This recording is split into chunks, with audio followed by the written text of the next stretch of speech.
I'm Charlton Heston. The story you're about to hear is one of the most engaging tales in the Old Testament. It's a story of love and betrayal, failure and triumph, and ultimately a reminder that all men, no matter how great, can be brought down by their own flaws. I'm talking about the story of Samson and Delilah. Like many other heroes of the Bible, Samson had a clear destiny. Even before he was born, an angel appeared to his mother and told her that Samson would become a man of great strength and would play an important role in freeing the Israelites from their longtime enemies, a people called the Philistines. But the angel issued a strange warning. Samson's hair would be the source of his strength, and therefore it should never be cut.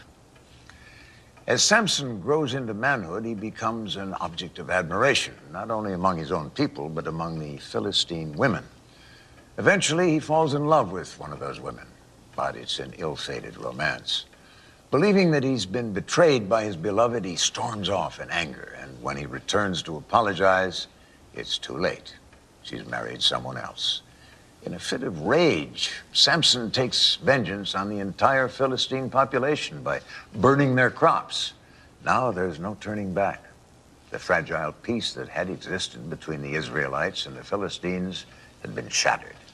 When the Philistines learned that Samson was responsible for the devastation, they plot to capture him, and they managed to do so. Samson's brought to them, bound in ropes, but that's a trick.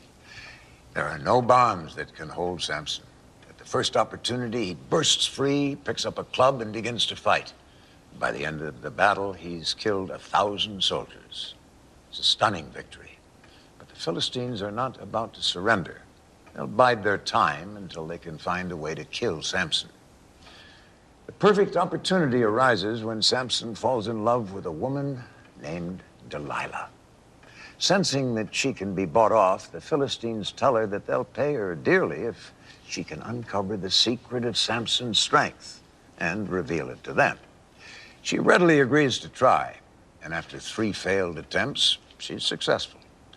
If you cut off my hair, Samson says, I would become as weak as any man.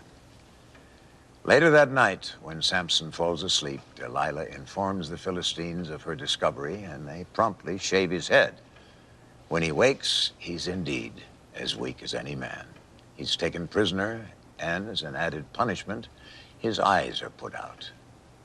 But the story doesn't end there. Samson's given one last chance for revenge, and he takes it, even though he must die in the process. I won't tell you the rest of the story. It'd spoil the ending. If you don't know it already, you'll just have to wait and see how the story turns out.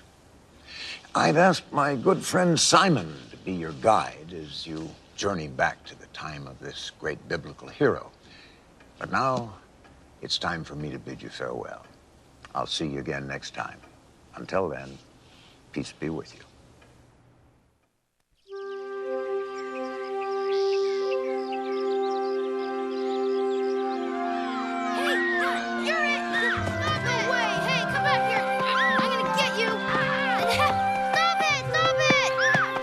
In the late 13th century BC, the Philistines conquered Canaan and forced the Israelites to live as a scattered nation in the mountainous regions. Here in Zorah, a city of the Israelite tribe of Dan, lived a simple shepherd named Manoah. Run! Run!